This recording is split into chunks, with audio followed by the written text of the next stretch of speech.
Forget the tales you've heard, the stories woven from fiction. Today, we're diving into the real saga, the true story of Uhtred the Bold, the man who inspired the legends.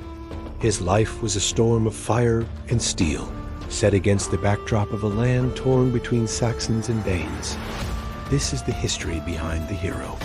Our story begins not in the 9th century, but a bit later, around the year 970. Uhtred was born into one of the most powerful families in Northumbria, the northernmost kingdom of England.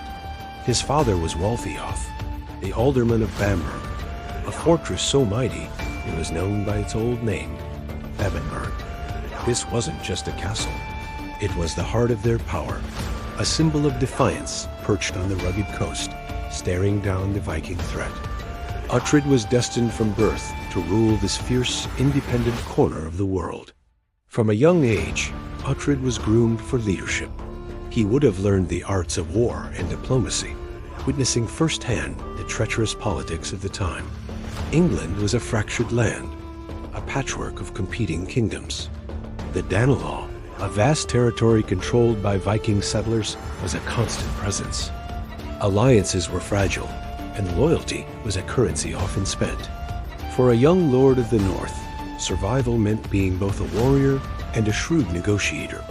Uhtred's rise to power was as dramatic as any legend. His own father, Wulftheof, was growing old, and the Scots, led by King Malcolm II, saw an opportunity. They besieged the vital city of Durham. But Uhtred, not yet the alderman, refused to wait. Gathering an army from Northumbria and Yorkshire, he led a devastating counterattack, smashing the Scottish forces and securing a brutal, decisive victory. The story goes that Uhtred had the heads of the slain Scottish nobles displayed on stakes around Durham's walls. As a reward for this ruthless display of strength, King Thellard the Unready, the Saxon king of England, granted Uhtred the ealdormanry of Bamburg, even while his father was still alive. Soon after, he was also made alderman of York, uniting the two halves of Northumbria under his single rule.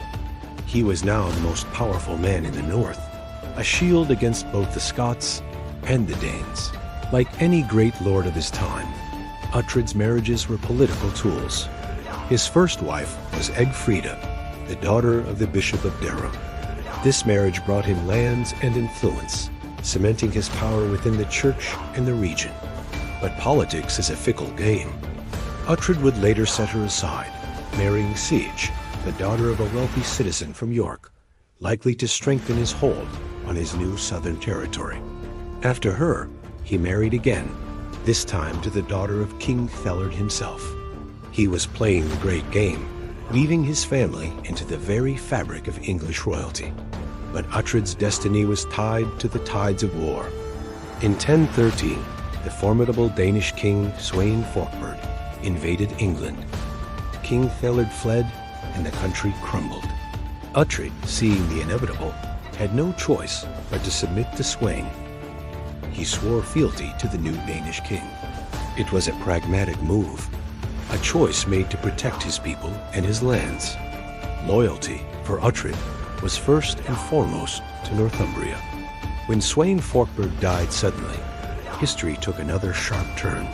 Thellard returned from exile, and Uhtred switched his allegiance back to the Saxon king, campaigning with Thelred's son, Edmund Ironside. But the Danes were not finished. Sweyn's son, the legendary Canute the Great, returned to claim his father's prize. In 1016, with Canute's forces marching north, Uhtred was summoned to a meeting to negotiate peace. It was a trap. As Uhtred and 40 of his best men arrived to parley, they were ambushed and assassinated by a rival northern lord. With the blessing of Canute, the great alderman of Bebbanburg, the shield of the north, was cut down not on the battlefield, but through treachery. Uhtred's life was a testament to the brutal reality of his age.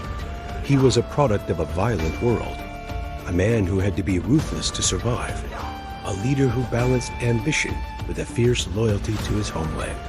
His story isn't one of a simple hero, but of a complex, powerful figure who carved his name into the history of England with a sword. The legend is thrilling, But the true story of Uhtred the Bold is even more compelling. Thanks for joining us on this journey back in time. If you love uncovering the real history behind the legends, make sure to like this video and subscribe for more. See you next time.